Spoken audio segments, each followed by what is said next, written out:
After a week of reality TV-like drama in Baltimore, the Ravens are back from the dead playing complementary football. The team won without its star QB and turned to a familiar face under center while putting a ceiling on the Bears' offense on critical drives. To quote the Mandalorian, this is the way. Over the last two games, the Ravens defense has limited the Rams to 17 points and the Bears to 16. It seems whatever soul searching was done in Owings Mills and the trade for Alohi Gilman has been paying off. The Ravens' pass rush was able to make Bears QB Caleb Williams uncomfortable by rushing him through his progressions and getting him off his spot. He hit a few big passes throughout the game, but the Ravens didn't give up the game breaker. The hero plays on defense came on a pick in Bears territory by Nate Wiggins and a sack by Mike Green. The captains on the defense, Roquan Smith and Kyle Hamilton, were playing like their helmets were on fire. Smith had 7 tackles and 5 assists. Hamilton had 4 tackles with 4 assists. In between the numbers, the trade for Gilman, which I thought was a big nothing burger,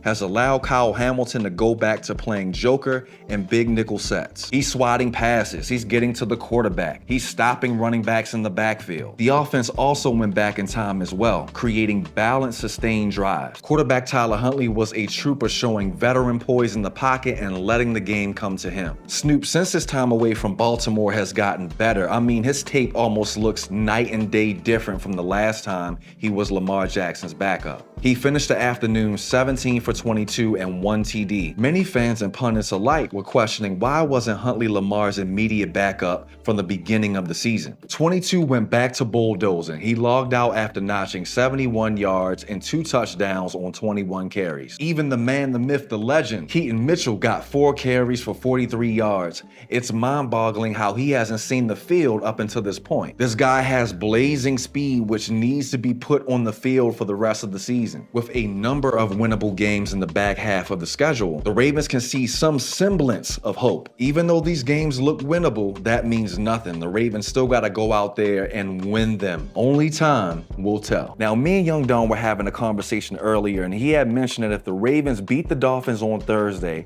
that they have to be buyers at the trade deadline. So the Ravens have varying options of what they can do to build up this roster. One of those being building up the trenches. We obviously see how important that is with the Eagles last year, how they dominated the Kansas City Chiefs. Building up those trenches is important. Maybe you can throw a late pick for a Calais Campbell. Help plug in those gaps, fill in those run lanes, somebody who can be a big run stopper up the middle. Edge options, obviously, there's teams out there who aren't playing that well.